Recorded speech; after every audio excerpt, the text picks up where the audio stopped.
Easy Sports Talk Show with Ed Smith and Javon Adams. I am Javon Adams, and you can call me Jay or J Love. And with me is a man who not only played professional baseball, but he also played in the National Football League for that first Super Bowl bound team for the Atlanta Falcons. I'm talking about author, motivational speaker, Ed Smith. What is good, my brother? Oh, just chilling, man. Getting into this off season. Got a lot of stories though. Still, a lot of stuff going on. Yeah, indeed. So we're gonna get into one storyline in a second, but before we get into that, man, I don't know if you saw last night. And I tend to I got trying to get some running, more miles in during the week. But I saw the story about about what game was that? Just had it up. It was a game with Texas, the hard check by against Darian Williams, and then all of a sudden ends up to an ejection, and then fans throwing stuff on the court. With the stuff going on recently with the Caitlin Clark and with my man Filipowski from Duke, I mean, are fans a little bit more empowered than now? I won't say that they've ever been, but are they lately seeing like they're feeling like they're more empowered to act a little crazy? I do think so. The court storming and different things have been around forever, but I think Yeah, with social media and the me now thing, like it's with the cameras, man. Like I'm watching these kids now, like running on the court for the court storming, and it's not running toward the athletes to like congratulate them. It's cameras up in their face, yeah, like streaming while they're running because it's all about them now. It's not about, the camaraderie on the court and hey, we just, accomplished something. It's all about me with the camera in my hand, filming everybody else storming, film myself, trying to get something on TikTok or Instagram with my face on or whatever. And I think that's what's where the disconnect is. And with the things going in the stands and stuff like that, the fans, it seems like it's more about them now. And yeah. I mean, that's just the society we live in with all this. I mean, everybody wants to do what we do as far as having a podcast or TikToking or Instagramming or whatever it is. And it's just Yeah. gotten out of hand. And that's, I mean, for me, court storm has been around since the caveman days, right? And it's never been a Right. problem up until now. Now it's like, oh my God, we got to protect the athletes. Well, it's been around forever, and there's been no incidences for the most part. I mean, something here and there. When you're talking about the percentage of times that something bad happens compared to when nothing happens, when something happens, all of a sudden it's like, oh my God, we got to stop this. Well, it's like, come on, one or two instances can't dictate. But I will say, just as you point out, that it's become more hazardous because of the fans and they won their entitlement and not just paying attention to what the heck they're doing. It just seems like I said, it's all Yeah. about them now.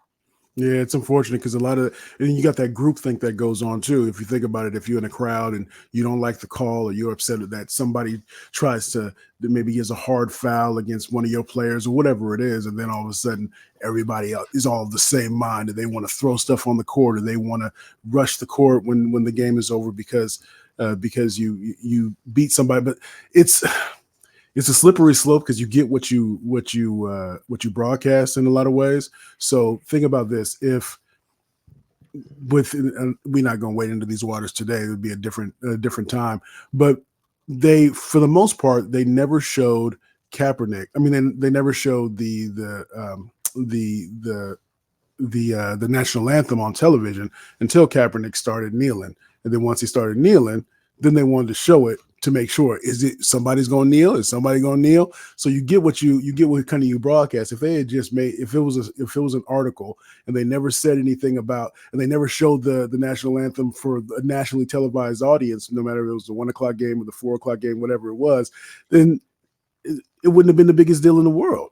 And so you made a big deal because we'll be right back. But before we go, let's show the national anthem. And so it's Yeah. you kind of get what you manufacture at the same. So when I say that, I can remember when I started to pay attention to UNLV. This is way back in the day, and you would see all those court stormings when with the upsets and all this stuff, you would see that stuff all the time, and it was televised. So I can imagine how that just becomes a part of the culture. What we're going to do? We're going to court storm because that's what we do. That's how we're going to get on ESPN. And now you mentioned social media. That's how we're going to get it on my IG or my TikTok or whatever social media platform that you're using.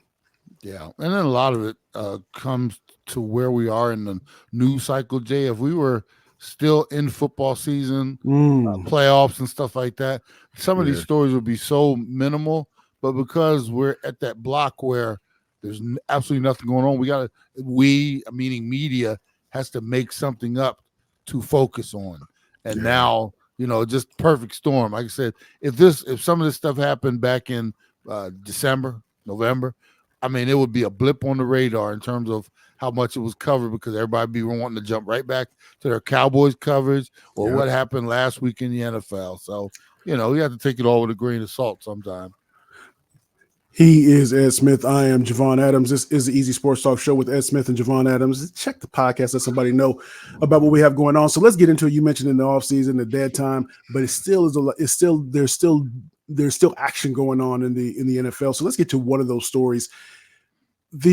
Whether no matter what sport you're in, it seems like the dreaded "this is our guy, that's our coach, that's our insert player, insert position here for whatever sport it is," seems almost like the kiss of death. And I say that because the Cardinals just a couple of days ago, the Arizona Cardinals, they on their Twitter or on their X account, they posted pictures of montage pictures of Kyler Murray saying our franchise quarterback to some, I'm paraphrasing, and then came across an article because the combine is going on this week, and Jonathan Gannon, who's at the combine, he essentially said that this is our trying to find it, what you saw late last year is kind of where we evolved into, and we'll pick up where let's see.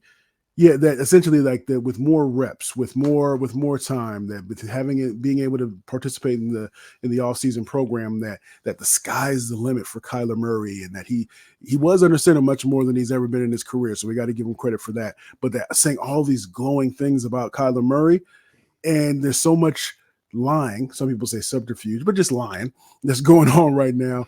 Who do you believe? What do you lean towards? Because the Cardinals could try to take a quarterback, or they could go and then take the best wide receiver on the board. So what do you think about when you see articles like that? What do you think about? What goes through your mind? Well, just like when some of your friends, your people, like when you certain relationships, when you hear this type of glowing stuff, first question comes out of my mouth is, who are you trying to convince? Us or yourself? Ooh. It's one of those things where, hey, if we don't, unless you bring it up, we just assume Kyler's your guy. What else are you going to do, right? You're sitting in the 4 spot, I think it is. So unless you jump over a whole bunch of people, you're not going to get the one guy that I would say that they would probably make a move for. Remember when they had the number 1 spot for a little bit through the regular season, all speculation was, well, there's only one guy. If they're up there in that number 1 spot, Caleb Williams, yes. Because all the pundits, yes, I would make that move from the Cardinals, but on and on and on and on and on. Well, Kyler comes back. He looks pretty good. Has a really good game against the Eagles, could be your franchise guy. The problem is you've moved out of the 1 spot all the way back to 4, and you've got other teams in front of you that are probably hungrier than you are to get that young man. The Bears obviously hold all the cards right now, but they still got to do something with Justin Fields. Washington's right behind them at 2, and they would give their left and right, to get him, starting anew there. So you would have to move heaven and high water just to get the one to get him. So unless something like that happens, I'm not going to say you're stuck with Kyler, but yes, he's your man. And who are you trying to convince? Is it us or yourself? Hey, I get the best girl in the world, man. You in the shower talking to yourself. And then next thing you know, Facebook post, right? You got to let everybody know, this my boo. This my boo. And your friends are like, what's going on with them? You know what? All of a sudden he got to, I never heard him talking like this before, Yeah. But, you got to come out and let everybody know And we all know you're talking outside of your head, because if something happened where, say somebody in front of you did something stupid and you had the opportunity, if it was in your mind all along, if there's any way we can get Caleb and move off Kyler, because there are some teams that would love to have Kyler. Yeah, he's got great talent. His biggest issue is not his athletic ability; it's what's going on between his head most of the time. So if you could figure that out, you'd have dynamic quarterback. Now, not the perfect size, obviously, he has his flaws, but a lot of teams could do a lot worse than Kyler Murray. Problem is, Cardinals don't have any options in terms of getting rid of him. So what do? You better start building around him. You better go get that wide receiver or two out there, get him start building that offensive line around him. So, I mean, the problem with the Cardinals, Jay, is they don't just have a thing or two to fix, and it's partly because of their strategy. They stripped it down to the bone. So we didn't sign anybody in free agency. We got tier 2 and 3 guys for last year's roster, and we just let and the draft we did what we could. But when you're trying to figure it out through the draft alone, that takes years to build up, because now you've got to draft the right guys, but you got to give them time to mature into those roles and get into those 3rd and 4th and 5th years where they're now all pro consideration and stuff like that. You got a bunch of young guys. If that's their strategy, they are going to have to make a huge hit or two in free agency. Get some edge rushers, get a corner, get a wide receiver or 2 or something like that, and then go get your one in the draft. I mean, we can run down the list. You still got to beat this offensive lineup. You got secondary. I mean, so many things you have to correct, and rightfully so, because if this was your strategy, you did what you wanted to do. You got rid of all the junk. Now you're left with a totally stripped down vehicle with no wheels sitting in the driveway, and you gotta start priming this thing. You're getting tired. You gotta get the engine fixed. You got a lot of things to do to get this thing before it's road ready.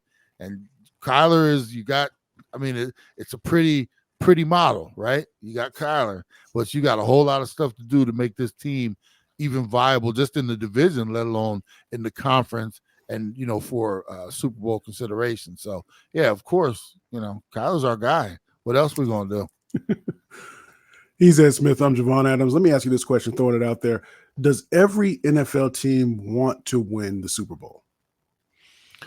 Everybody wants to, but does everybody have the capability? And that's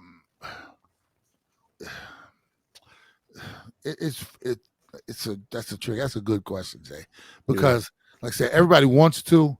Does everybody know that they are there and ready to do it? Probably 32 teams in the league, right? Yeah. You've got the top 10, or I would say 10 is probably generous. Let's say top 10 teams know that all the way down to a Miami, if everything works out right, we can run the table and we can get there. Then you got a few teams behind them, 10 to 20 that are, hey, if a few things fall our way, but it might be a long shot, but we could probably, work our way, and then we just got to get lucky. Got to need a little luck to get it. Then you got a third of the league, dog, that are just, we are so far away, like the Cardinals. If you're going into next year thinking, hey, this is a Super Bowl team, man, I'm like, what are you smoking? You got so many things to jump over to get to where, like, let's say a San Francisco is. Yeah. And that's why I said you got to figure out how to win your division first. I mean, you might be 4th in your own division, considering it's got the Super Bowl defending losing team in there. Seattle's always running, hot. The Rams, you never know. They looked a lot surprised better. Last year. They surprised last season. So you got to figure out how to win your division before you're thinking about a Super Bowl and just get into the playoffs. So you got to do it in tiers. And, most teams are like, yeah, we'd like to say we're Super Bowl ready, but there's only a few teams that, doggone well, they're going to be in the hunt. And then, injuries and stuff like that can derail anybody. But, as far as the thought process, everybody wants to say it, but not everybody believes it, bro, because they know the reality. When we were inside of locker rooms, we Mhm. knew where we stood as far as talent. I'll give you a quick one, Jay. Yeah. The year I went to the Super Bowl, we were 14-2. That was not seen by a whole lot of people, right? At the Mhm. same time, we were in the division with the San Francisco 49ers at the time. We were in the NFC West. You had Jerry Rice, Steve Young, run down the list, Terrell Owens before he was T.O., Garrison Hurst. I mean, you're looking over at that roster and you're like, yeah, that's pretty stout right there. And to beat them, it's like, well, we can compete and then we'll see what happens from here. And I mean, everybody, and I say that to say everybody knows what you have in your locker room. Sometimes it takes a little luck, ball bouncing your way, different things like that. But when we started that season, Coach Reeves was like, we got some goals. First goal is we want to win our division. We want to win our division, but we win all of our home games. So we started setting little goals, right? And we started clicking those off. But I mean, at the start of that season, after going 7-9 the year before and knowing what we had in that locker room, if you went down the roster 1-53, you might have had one or two guys that said, yeah, this is a Super Bowl team. But things worked out that year, and it might have been somewhat a fluke. 14-2 for a team that was 7-9 the year before. When does that ever happen? So everybody knows what's in between the walls in their locker rooms and what's going on. So leave me with this. This might be something for even a deeper dive later. So knowing what we know about typical Super Bowl champions, or typical, let's say, even conference championship game teams that get there, right? It's what? Offensive line, defensive line, quarterback. Some on the defensive side of the ball, you want to have you want to be able to make sure that you're able to cover your man. You want to have decent enough wide receivers. Do you need a premier wide receiver? How many times, other than you mentioned Jerry Rice, but that was a generation ago, right?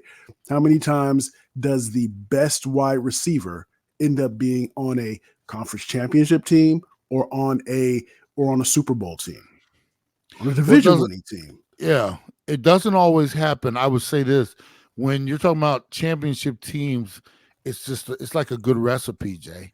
Okay. You're not going to have the best ingredients at every, like, you might look up, you might be down to the last bit of paprika in the cabinet.